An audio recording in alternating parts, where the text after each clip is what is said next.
Hello, and welcome. Here we are. We finally made it to the 5th girlfriend in the 100 girlfriends who really love you, Kusuri Yakuzen. Walter Waifu, as I've seen some people already refer to her. And this was one of my most anticipated moments of the season as, wow, there's a lot to unpack here with Kusuri. So the first thing I want to bring up is her voice quirks. Now, Kusuri in the manga has perhaps the most recognizable and commonly referenced voice quirk, which is yep yep. Now, that is from the fan translation, which is much more popular than the 7 Seas translation, but in 7 Seas they go with I as well. What Kusuri is saying in Japanese is Nanada, and in the manga there's a brief moment where Nano shows up because of this. Now I'll be completely honest with you, I don't speak Japanese and I'm not too sure about this, but I believe Nanoda is something that can be used to show that you're confident about what you're saying.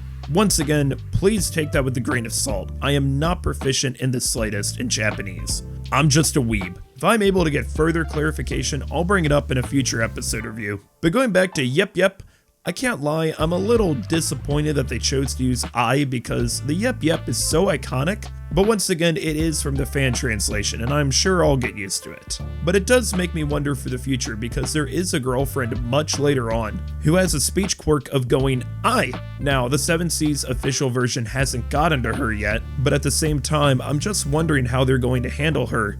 But we'll find out at some point. Also, she has another speech quirk, and that's how her sentences are structured. Now, this could be just a translation choice, but it does take some getting used to because the fan translation doesn't do that. I don't know how it works in Japanese, but it'd be like if I finished the rest of this sentence as, "My script go long than need. Perhaps you enjoy video?" What I'm trying to say is that right off the get-go, I wouldn't be surprised if a lot of people found this little creature to be annoying. And honestly, I get it. Kusuri is such an out-of-field character even for the series, and while I may be very knowledgeable, I too wasn't prepared for the subtitles here. That being said, please give Kusuri a chance as we're entering a new phase of 100 girlfriends.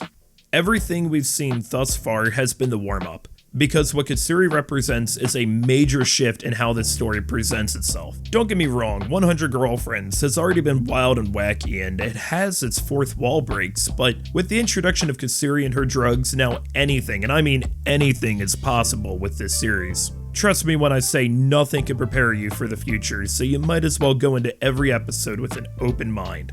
And we can definitely tell how wild things can be already, since not only was I wondering how they would handle Kusuri's speech habits, but they included a joke that I'm so happy to see, and that's the M word! I'm so glad it's in. It's a slight recurring gag, but I guess Kusuri watches too much Breaking Bad if she actually wants to try it. Oh yeah, and that's not the only thing unusual about her, because she wears diapers since going to the bathroom takes away from experiments. And if you don't like the pee joke, don't worry because they're not going away. It's a major part of her character. However, we do get an anime original scene of the VP showing up once again to traumatize this poor kid. Kusuri thought she had the upper hand and would get Rentaro to fall in love with her through a love potion, but Rentaro wouldn't accept it that way, and I agree with him because, forgive me for this side tangent, but I've always hated love potions and other fictional works. Like, you're not giving someone a choice in the matter. It's pretty creepy when you think about it. But hey, while he's convulsing in his reaction of trying to remove the drug from his body, he can still bust a move. And shoutouts to Wataru Kato here for the incredible voice acting on Rentaro.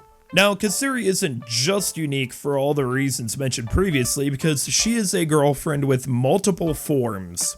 If 100 Girlfriends was a video game, she'd be a boss fight with 2 phases. Kusuri is actually 18, Rentaro Senpai, and her adult form is only shown when she drinks a neutralization drug. The reason she's like this is because she's immortal, but the drug does make her a gremlin. However, keep in mind that with all the tier lists I've seen on the 100 Girlfriends subreddit lately, the one constant everyone agrees on is that Kusuri can easily top the power rankings, because she is just about a drug for anything, as shown when she's introduced to the rest of the girlfriends. Now, here we get to see what's a constant of this series, as we've already seen. Rentaro nervously introducing a new girlfriend and the girlfriend's reactions to meeting her. I love Nano's reaction here, and Nano has some great reactions in general in this episode, but it's interesting that Rentaro is the one to call her out about dating multiple girls for thinking it's efficient, because in the manga it looks like that's done by Kurane. Speaking of which, this episode does a great job cementing Kurane's role as the straight man. She'll not be the only straight man archetype, but one of the best moments whenever a girlfriend is introduced to the rest is seeing Kurane's reaction to her, and I love how she reacts in this episode so much, progressively getting more irritated when Kusuri presents her multiple drugs, misunderstanding what Rentaro had told Kusuri, and then we got Hakuri, and good lord, I learned my lesson from last video. I will not be showing what happens here, but man, they expanded on, literally, what was done in the manga to an exponential degree, and I'm so glad that they answered a question I had from the manga where Hakuri asks if Rentaro's sweater will dissolve too, as that was also anime original, and I had always wondered about it. Now, for Shizuka, her reaction to getting her ears pet was too precious, but Rentaro not realizing how he,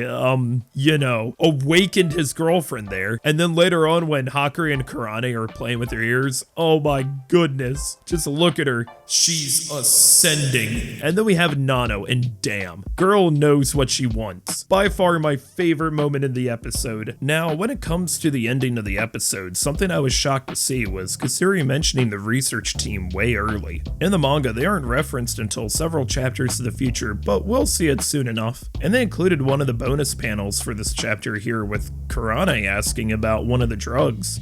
But the other bonus panel works more in a manga format and is better suited for seeing later on, so they might include it in the future, not sure yet. But this episode will end in a cliffhanger, as while sharing the tea around, the girls accidentally drink a drug that turns them into kissing zombies, as we lean into the kissing zombie arc for the end of the episode. They really busted out some Sakuga here, and good lord, Hakuri's slam on the rooftop was handled to such a higher degree than in the manga here. So next episode, Kusuri and Rentaro will have to face off with the other girlfriends to cure them from the kissing zombie drug.